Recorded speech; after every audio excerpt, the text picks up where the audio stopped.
Welcome inside the Pregame Center tonight. It's Game 2 of the Western Conference semifinals, the Oklahoma City Thunder and the Los Angeles Lakers. Just 2 nights ago, the Thunder hosted the Lakers for Game 1 after 8 days off, a 108-90 victory by OKC in a game that they weren't overly sharp. SGA didn't play his best game. Meanwhile, on the other side, LeBron James had a heck of a start to this series, but didn't get a lot of help. And I think you leave that game, 18-point win by the Thunder on a night that they didn't play their best. It's got to be in some way disheartening for the L.A. Lakers. How will they respond tonight? Along with Spencer Tillis and Cameron Johnson, I am Colby Daniels. Welcome to a special edition of the End Zone. Biggest takeaways, I guess, from an 18-point win that really didn't feel like an 18-point win as you were watching it. I think when I watched the first part of the first quarter, it was funny. If you were to drop the script of everything that L.A. would want to happen, LeBron started hard. Marcus Smart was going. Rui Hachimura was hitting shots. They were doing a good job of slowing down SGA. And you look up and they're down 5 points. I mean, everything that they would want to do was happening, and they were still on their way to losing by 20 points. And it just felt like their margin for error is so small, and I think Game 1 really showed it.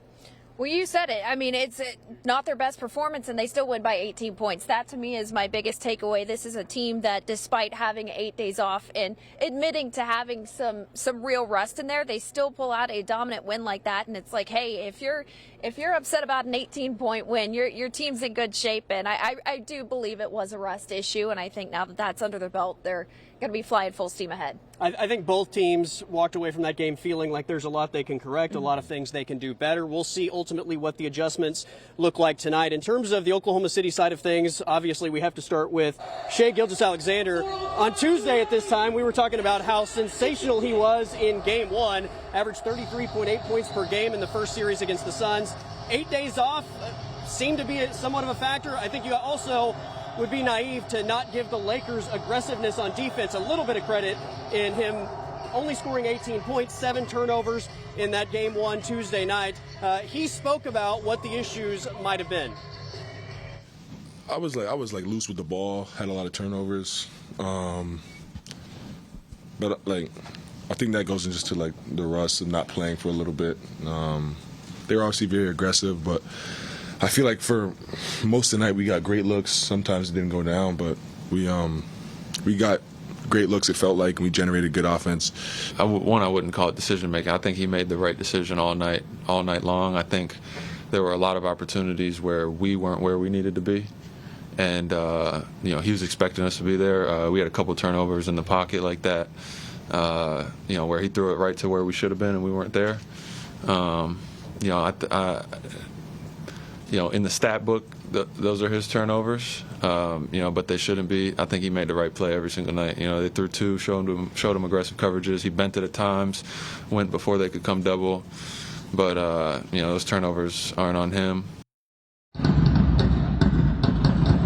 There you go. Shai said he was a little loose with the ball. Obviously, rust a factor. Chet, I think, gave more responsibility to the team than SGA. I think the truth is somewhat in the middle. I did get the sense that Shai was frustrated with the physicality of the first half, maybe frustrated with the lack of a whistle. And you combine that with the Lakers' aggressive defense and rust, and you get arguably the worst performance of the season for Shai. And that's not saying he was bad, but the bar has been set so high, scoring 20 points a game, and the efficiency, obviously. You would expect that Shai is going to be much better in Game 2. Yeah, absolutely. I mean, he is the reigning MVP, and one thing the Lakers were really doing was setting a really aggressive double team for him, and Mark Dagnall talked about that. I mean, they were picking him up in transition sometimes and sending a second body at him.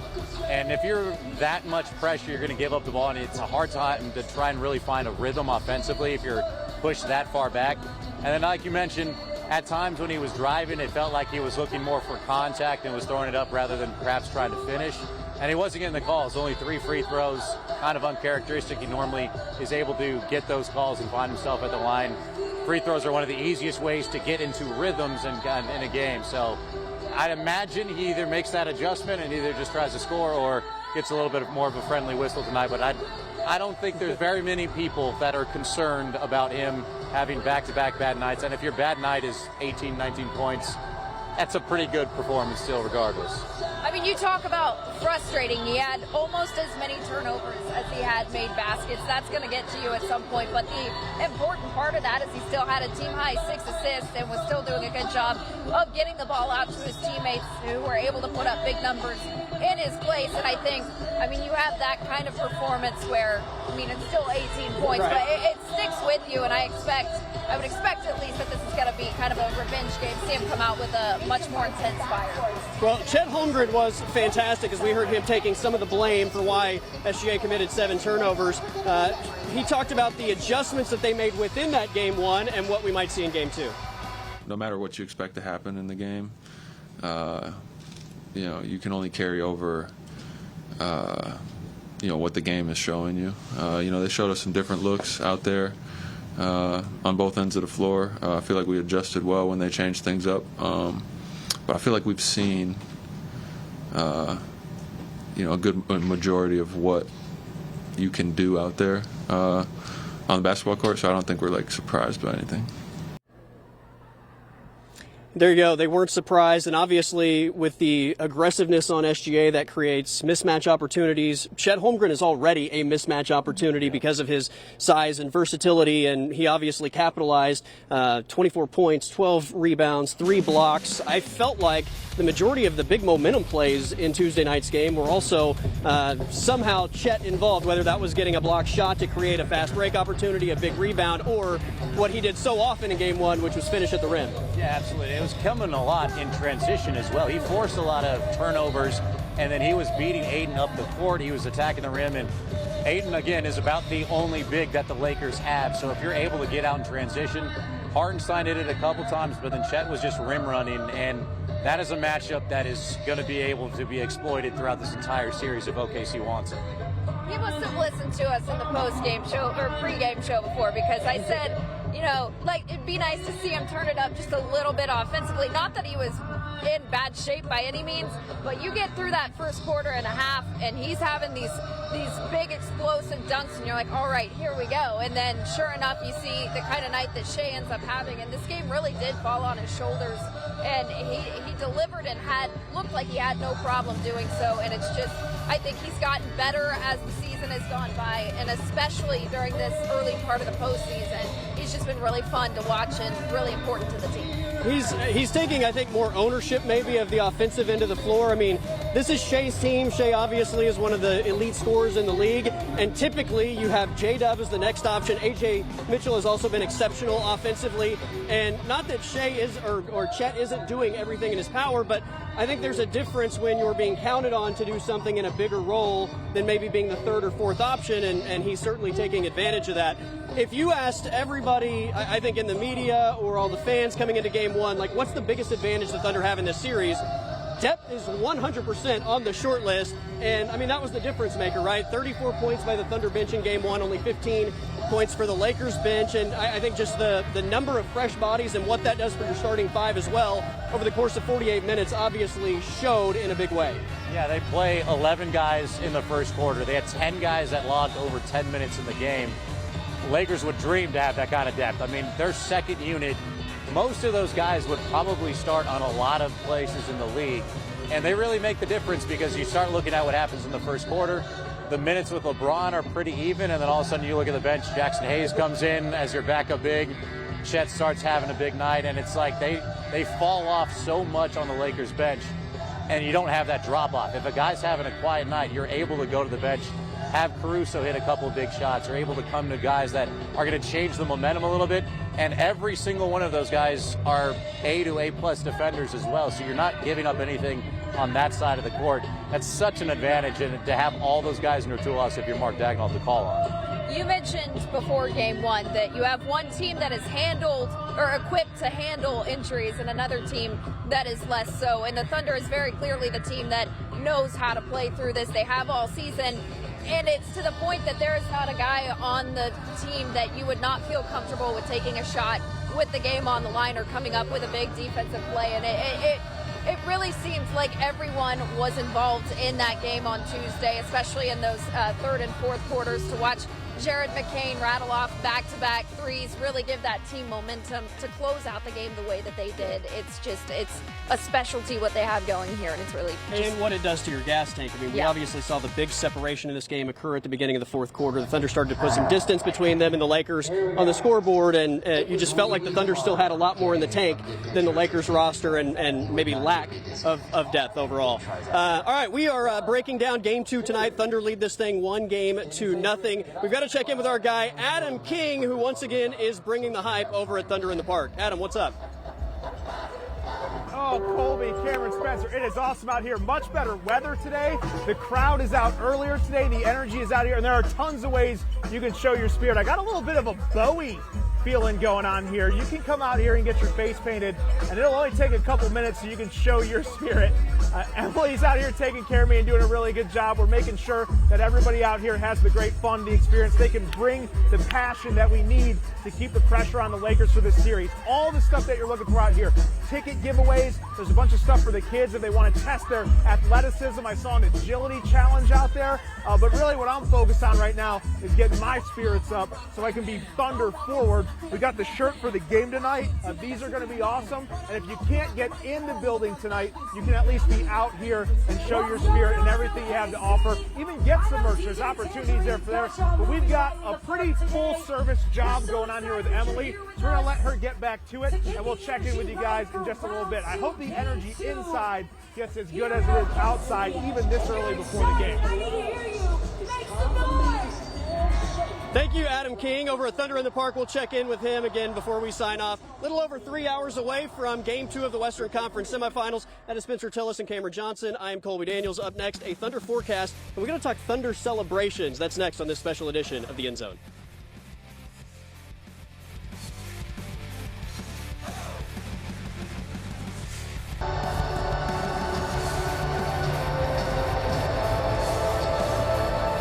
Welcome back inside the Pregame Center. I'm Colby Daniels. That is Cameron Johnson and Spencer Tillis. We are counting you down to the tip-off for Game 2, Western Conference semifinals. 8:30 start here in the Pregame Center. The walk into the Pregame Center was considerably nicer today than it was on Tuesday when it was cold and windy. The sun is shining today. I am excited for just what this day is going to present. It's time for a Thunder forecast with Jack Gerfin back in the studio. Thanks, Colby. And yeah, obviously yesterday was a cool day. On Tuesday it was a cool day, and even this morning was in fact very chilly. As you can see, we actually tied a record low this morning at Will Rogers, 39 degrees, tying the record from 1917. Thankfully, though, as we knew, it's going to be a very nice afternoon with totally clear skies. And here's again our view overlooking the metro area, including at Scissortail, where we've got Thunder up in the park. Just fantastic out there now. Temperatures are primarily in the middle and upper 70s, including a few low 80s. So despite a chilly start to the day, a beautiful afternoon where a lot of us right now are about 10 to about 20 degrees warmer than this time yesterday, with light winds too. It's really just a perfect afternoon out there. As you can see with the forecast for the remainder of the evening, temperatures don't really change a whole lot either. We're generally going to be staying in the 70s, and we'll be looking at clear skies. So again, a great forecast for this evening, and we'll send it back now inside to the Pregame Center with Colby. Thank you, Jack. I think Thunder fans probably hoping that the basketball tonight is as perfect as the weather is outside. Game 2 tonight, 8:30 start time. You know, the good thing that comes with an 18-point win in Game 1 is everybody starts having fun, right? It's not edge of your seat, nail biting all the way down to the final second. We saw a lot of fun, especially down the stretch, with players making big shots and individual celebrations. As we take a look at Isaiah Hartenstein's celebration, this is a fun one, and I've always kind of wondered watching Isaiah Hartenstein, like, what is he actually doing? I'm not sure what that actually is, but it's unique to say the least. Yesterday at Thunder Availability, I'm glad somebody finally asked because it's been on my mind, but Isaiah Hartenstein was asked, what is that celebration and where did it come from? I don't know, to be honest. I think Jay Will or J-Dub started it, so I don't know why, but I guess we just started running with it. To me, it still makes no sense, but we just started, I guess, running with that. He says it makes no sense, but we go with it. I love the fact that he just, like, accepts it. They say, this is what you're going to do, and he does it. But we got to come up with a name. We got to refer to this as something, the little wing flap type thing. What are we thinking here? Or, I mean, do you want to rate it? rate it. I'd go for more ratings. I don't. First of all, I appreciate the fact that he's able to lean in, not even knowing where it's coming from. Like it also speaks to kind of how close this team is and how much fun that they really have on the court. I've seen better ones, but I like that he does it regardless of like not knowing where it's coming from. And it's a fun, simple one. It seems like it would make a lot more sense if he was like a high flyer type guy versus what he is. So it's a little oddly placed with him, but I do enjoy it. Yeah, I mean, as far as the name, I'm not clever enough, but the only thing I can think of is like feeding into his name and the type of shot it is. So I'm like, maybe something like the Floatenstein. That's terrible. I like terrible. That. You know what? I actually like that. That's better than any other suggestion I've heard. That's about as far as I go with my creativity. It looks like a penguin trying to take off. We obviously know that they can't fly, but the wings are flapping. And, right. You know, But well, that works for Arnstein. A lame duck. I don't know. But it obviously comes after a big play, so I don't know. How about Jared McCain? Let's take a look at Jared McCain's. Obviously, it was one of the biggest plays in the game. Especially, I mean, it lit a fire underneath this crowd in the fourth quarter. But what do we think of Jared McCain's? I love it. Well, first of all, he gave him so much energy and so much juice. And it says something about how quickly this fan base has kind of embraced him, the fact that they trade for him midseason. And you get like an iconic shot of all the fans behind him kind of doing the same celebration for him. I think it's pretty cool that quickly it's already become something that is a bit of a fan favorite. And so for style points alone, it's got to be up there pretty high. I would agree 100%. And that, I mean, if he's sitting here talking about needing to get that picture framed, you know it's pretty cool. It kind of gives me, like, in some way, like a gladiator vibe. I don't know. But I to see that, and to your point, just how quickly the fan base feeds in, it's kind of like they're a part of this team, and I think that just kind of encapsulates that whole relationship there. So. I'm officially calling it the McTriple, and you know what? Somebody else can call it something, but that is what I am going with. Real quickly, let's take a look at Alex Caruso's, because this is by far my favorite. The headbutt of the basketball, I mean, what a psychopath, and I mean that in the most positive way possible, but I mean, it just, I think, checks all the boxes for what you see from Alex Caruso as a ball player. Yeah, first of all, great head of hair over there. I appreciate the look that he's going for, and just the head slap on that.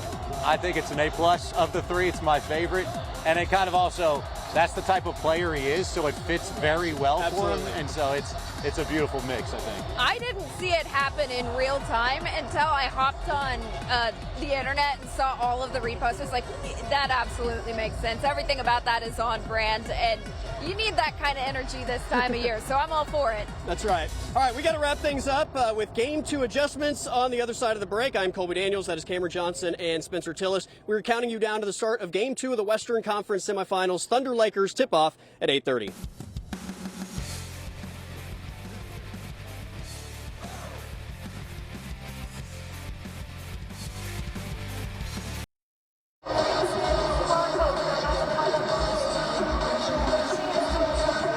Just over 3 hours away from tip-off here inside the Paycom Center for Game 2 of the Western Conference semifinals. Before we discuss Game 2 adjustments, let's check in once again with Adam King over at Thunder in the Park.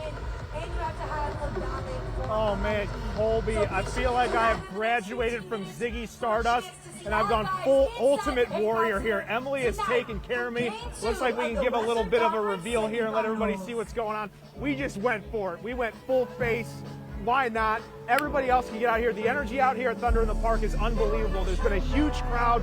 Great weather helps that, right? We can get a ton of people out here, but you can feel this energy after the first game went so well. You can feel it carry over and kind of bubble over out here as everybody kind of gets in that pregame spirit. We got great music, ticket giveaways. We just had a dance contest, which I would have done, but I was a little busy. So there's a ton of stuff out here that you guys can do. This is going to be open all the way up until game time. Tons of ways to celebrate, and we want to keep seeing that Thunder energy. So everybody at home, bring it when you're out here, bring it with you to the building, and let's carry this momentum against the Lakers. I got a couple finishing touches we got to take care of here, so we're going to send it back to you guys inside the stadium. That is exceptional stuff. You had me at Ultimate Warrior. I don't know about anybody else. I was sold, and I expect that to be a viral video in the coming days. All right, guys, Thunder take Game 1, 108-90, 1-0 lead in this series. What are the Game 2 adjustments that you're expecting to see on both sides tonight? You know, I wouldn't expect to see a ton from the Thunder. Just, you know, you'd expect SGA to play a little bit better. One thing I think they could take advantage of, if the Lakers continue to do this aggressive doubling style, which they had success against SGA, I think there's an opportunity for A.J. Mitchell to be a little bit more of a playmaker. He did a good job scoring, but I think there's opportunities for him to kind of set other people and kind of take that load, especially when J-Dub's not out there. If you're the Lakers, you saw what happened when you come out that aggressive. They did a lot right and hung on for a lot of this game. If you have guys like Austin Reeves step up and do what you're used to seeing him do and have some more support around him, the Lakers could pose a real threat. But the question is, you know, they've been playing basketball this postseason for a lot longer. At some point that comes to wear, and I think the Thunder are going to be a lot less rusty than they were like we saw on Tuesday. And I would expect more help for SGA when that aggressive pressure continues. We'll see what happens tonight, obviously. Thunder took Game 1, 108-90. Game 2 tonight. It's an 8:30 start from the Pregame Center. For Spencer Tillis and Cameron Johnson, I'm Colby Daniels. Everybody have a great Thursday evening.